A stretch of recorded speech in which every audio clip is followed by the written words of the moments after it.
ربما يود الذين كفروا لو كانوا مسلمين سنتنا سنت سوّج قالوا يوم القيامة منا ومسلموች በነበርን ብለው ይመኛሉ ይህ አንቀጽ ልብ ይላል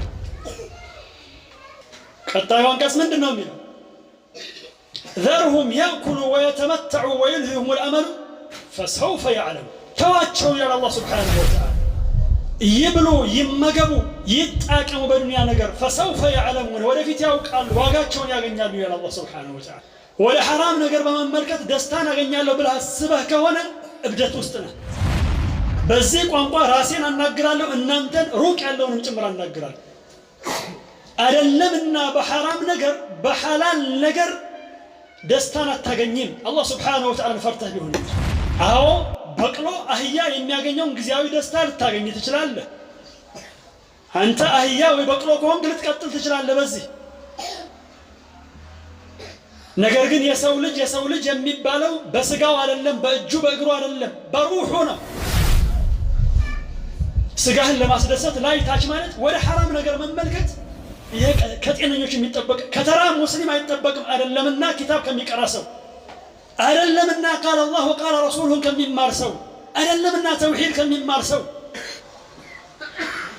اسماء وصفات ስትማር ምንድነው እንደሚባለው አላህ Subhanahu Wa Ta'ala ሰሚ ነው አላህ Subhanahu Wa Ta'ala ይመለከታል ያያል ምን ማለት ነው ተጥቢቅ ልታደርገው እኮ ይገባሃል የትም ቦታ ቢሆን አላህ Subhanahu Wa Ta'ala ያየኛል ይተቂላህ حيثما كنت የትም ቦታ ቢሆን አላህ Subhanahu Wa Ta'ala እንፍራ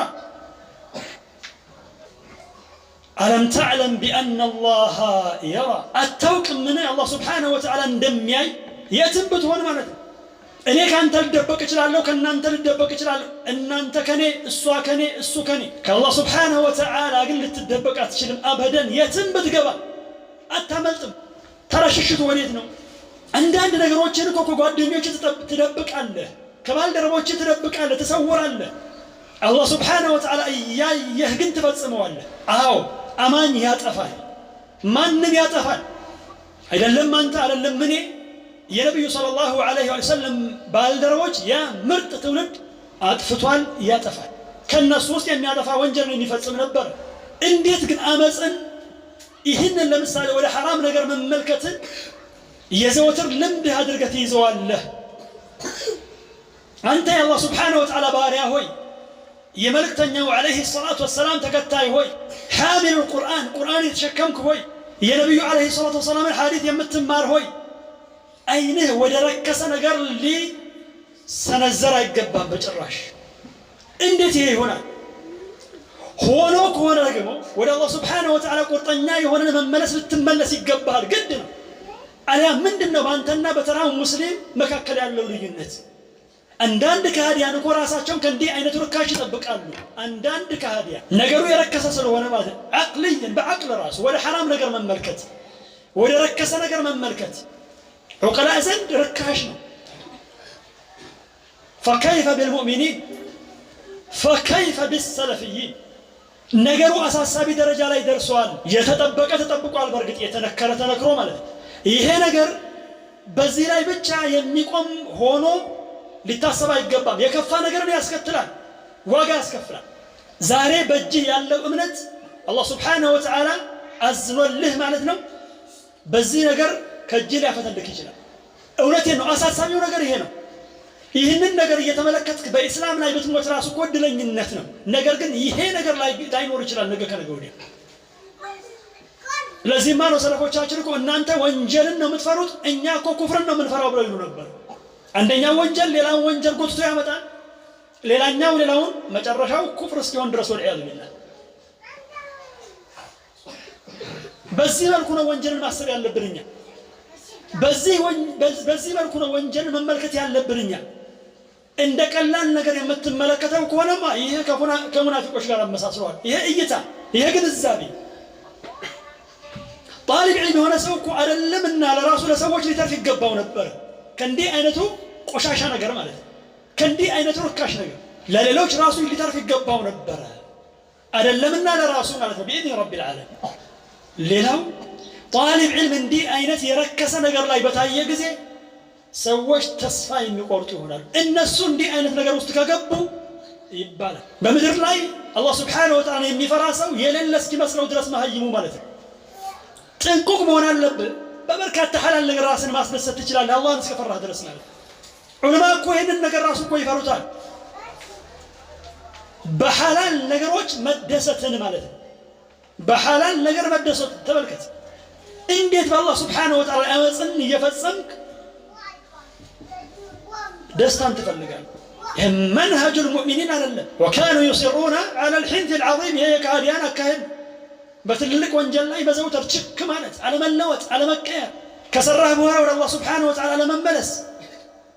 ወላሂ ነው የምላችሁ ይሄ የአይን ነገር በጣም ከባድ ነው። አንዳንድ ጊዜ ሰው ምን ይመስለዋል? ቅድም ተነስቷል። እጅን ወደ ባዕድ ሴት መዘርጋት፣ ወደ ባዕድ ወንድ መዘርጋት የመሳሰለው ነገር የከፋ ይመስለዋል። ከዚህ ወላሂ ቢአልፍ መራ ይሄኛው ይባሰ ነው።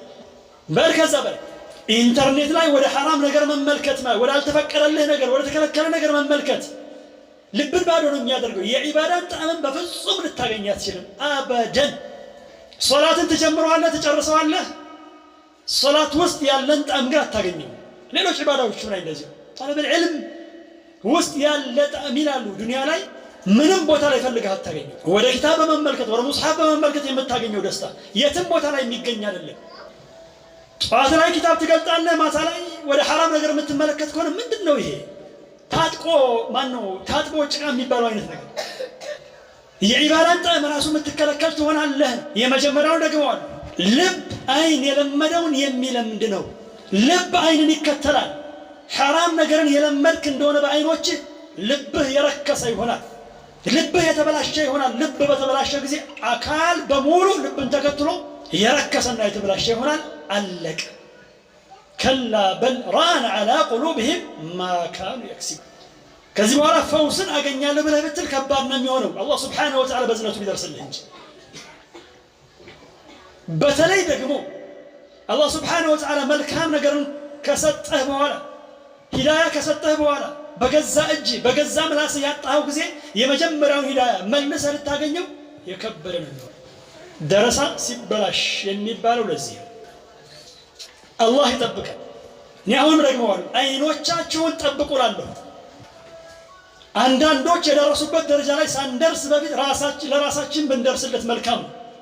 አላህ ሱብሓነሁ ወተዓላ እንፍራ። ይህንን ታላቅ እምነት በዚህና በመሰል ነገር መጠበቅ ያለብን። አይኖቻችንን፣ እጆቻችንን፣ ራሶቻችንን በመጠበቅ ቀልድ አይደለም። የተሸከምከው እምነት ትልቅ አደራ ነው። እንደ ሌሎች እምነት አይደለም። እስልምና መዝረክረክን የሚቀበል እምነት አይደለም። እድኹሉ ፊ ሲልሚ ካፋ፣ ጠቅልለህ ግባ። እየተዝረከረክ የምትኖር ከሆነ ግን አንድ ቀን ተስፈንጥረህ ልትወጣ ትችላለህ። አላህ ሱብሓነሁ ወተዓላ ይዘንልን። እባካችሁ አደራ የአይኖቻችሁን ነገር የአይኖቻችንን ነገር በዚሁ ጨርሻለሁ። ወላሁ ተዓላ አዕለም።